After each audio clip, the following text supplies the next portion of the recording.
आपने अक्सर देखा होगा कि जो भी गांव में और कहीं भी आपको कुएं दिखाई देंगे वो अक्सर उनकी जो साइज होती है वो गोल आकार में होते हैं। कभी आपने सोचा है कि ये हमेशा कुएं गोल आकार में आपको क्यों दिखाई देते हैं?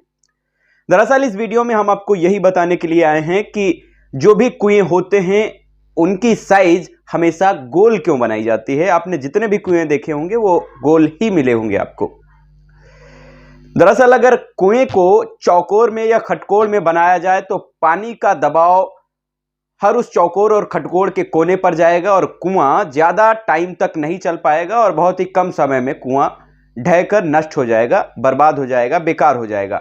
वहीं पर जब कुएं को गोल आकार दिया जाता है तो पानी का दबाव, पानी का प्रेशर सभी जगह बराबर होता है, सेम होता है, जिसके चलते कुआं लंबे समय तक चलता रहता है, कुआं नहीं बैठता है।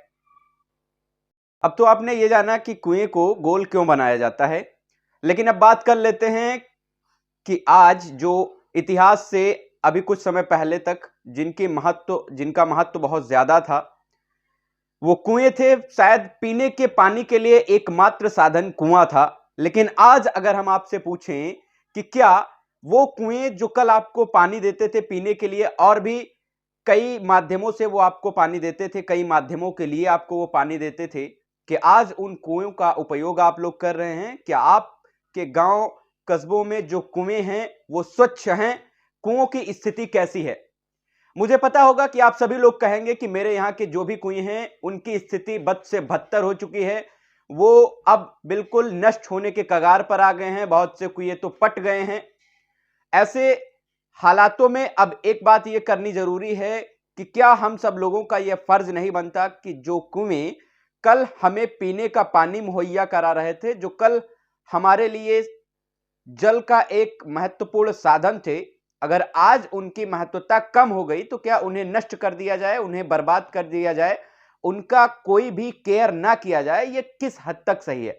जरा सोचिए। अगर वो कुएं अच्छे हों, अगर वो स्वच्छ हों, जरा सोचिए जो कुएं आपके गांव और कस्बों में हैं जो गंदगी से भरे पड़े हैं, आपको पता है कि वो कितनी बीमारियां पैदा कर रहे होंगे।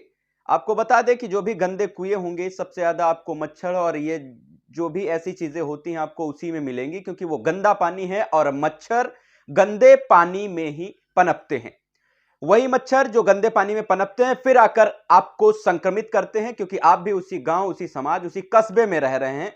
तो आप कह सकते हो कि जो कल कुआं आपके पानी पीने के लिए एक अच्छा माध्यम था, जो आपको कल पानी दे रहा था, अच्छा पानी दे रहा था, आज आपकी वजह से वही कुआं मच्छरों का घर बन गया है। और मच्छरों से कितनी बीमारियां पनपती हैं यह बताने की जरूरत नहीं है।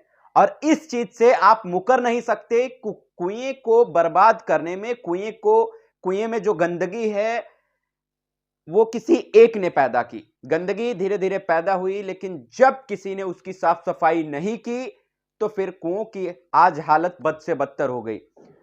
अब आप लोग हमें बताइएगा, क्या हम लोगों की जिम्मेदारी नहीं बनती कि हम लोगों को उसे स्वच्छ रखना चाहिए? अगर माना कि एक गांव में 4 कुएं हैं या 2 कुएं हैं और दोनों के दोनों अब मेरे हिसाब से लगभग जो है ज्यादातर क्षेत्रों में वो खराब हो चुके होंगे, उनमें सिर्फ और सिर्फ मच्छर ही पनप रहे होंगे और बहुत सारी गंदगी होगी। कुछ ही राज्यों में जो है कुएं की स्थिति अभी सही है, क्योंकि वहां पर पानी का एक अच्छा साधन कुआं माना जाता है। लेकिन ज्यादातर जगहों पर अब कुएं का महत्व खत्म हो गया है। वैसे स्थानों पर जहां पर कुएं का महत्व खत्म हो गया है वहां पर क्या लोगों की जिम्मेदारी नहीं बनती, क्या वो हम सब लोगों की जिम्मेदारी नहीं बनती कि उन कुओं को साफ रखा जाए, ताकि उसमें स्वच्छ जल रहेगा, और अगर स्वच्छ जल रहेगा तो शायद किसी पक्षियों के काम आएगा।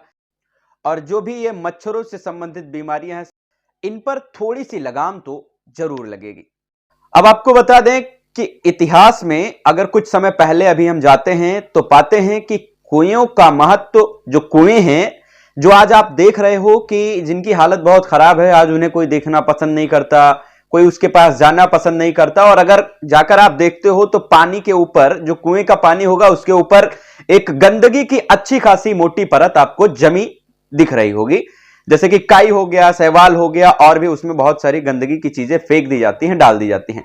आपको बता दें कि यही कुएं इतिहास में काफी समय तक पानी मुहैया कराने का एकमात्र साधन थे। कुएं से ही लोगों के घरों में पानी आता था, कहीं कहीं पर खेती भी कुओं के पानी से की जाती थी। ऐसे में जो कुएं आपकी कल जीविका चला रहे थे, हजारों साल जिन्होंने आपकी जीविका चलाई, आज हम लोग उसको इस तरीके से भूल गए हैं कि आज उसके महत्व पर कोई ध्यान ही नहीं दे रहा। न सरकार ध्यान दे रही है, न हम सब लोग ध्यान दे रहे हैं। तो कहीं ना कहीं हम सब लोगों की यह लापरवाही है और हम लोगों को ऐसा नहीं करना चाहिए। प्रकृति से तालमेल रखना मानव समाज के लिए बहुत जरूरी है, क्योंकि जिस दिन प्रकृति से तालमेल हमारे बिगड़ते हैं, खराब होते हैं, तो शायद एक नई बीमारी उसी समय हम लोग खुद अपने हाथों से बनाकर बैठ जाते हैं।